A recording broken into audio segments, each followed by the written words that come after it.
Welcome to Devotionary, where we make the Bible accessible and applicable.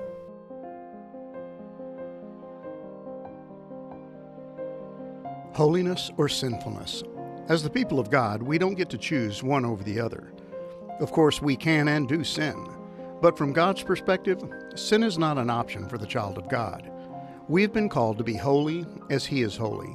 Our lives are to be distinctively different than those who do not belong to God. And Leviticus chapter 20 and 21 will see God continuing His call that His people live holy lives. But He qualifies and clarifies that call with the statement, I am the God who makes you holy.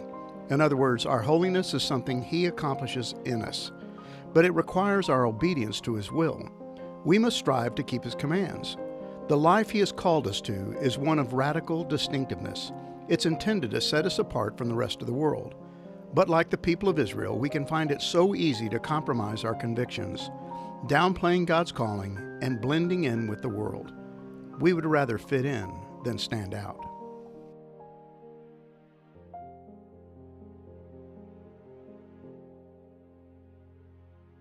Set yourselves apart for a holy life. Live a holy life because I am God, your God. Do what I tell you. Live the way I tell you.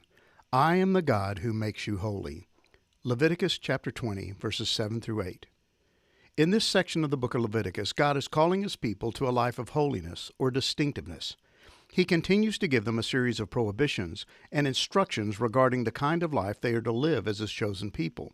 He gives a list of activities from which they are to refrain, including child sacrifice, the occult, adultery, incest, homosexuality, polygamy, and bestiality, all regularly practiced by the people who currently occupy the land. He warns them, you simply must not live like the nations I'm driving out before you. They did all these things, and I hated every minute of it. Leviticus 20, verse 23, the Message. God is calling His people to a different and distinctive kind of life, but He knew how easy it was going to be for them to simply accept and assimilate the ways of the world in which they lived. It would be subtle and slow, but over time, they would begin to live just like all the other nations. They would begin to absorb their ways and lose their distinctiveness. So God reminded them, I've told you, remember, that you will possess their land that I am giving to you as an inheritance, a land flowing with milk and honey. I am God, your God, who has distinguished you from the nations. Leviticus 20, verse 24, the Message. Some of the commands of God regarding those who disobeyed seem harsh to our modern sensibilities. God commands that those who practice the ways of the world be put to death. This is serious stuff. God is not playing around. He wants those who lose their distinctiveness to be dealt with harshly. Why? Because the sin of their actions contaminates the entire congregation. God is far from politically correct. He is holy and demands holiness of His people. Live holy lives before me because I, God, am holy. I have distinguished you from the nations to be my very own. Leviticus 20, verse 24. His people were to be counter-cultural. They were to be radically different. They were to stand out like a sore thumb, and no amount of compromise was to be tolerated. But we live in a day when fitting in is the order of the day. We feel a need to blend in, to not stand out. We want to be accepted by the world, not stand apart as distinct from it.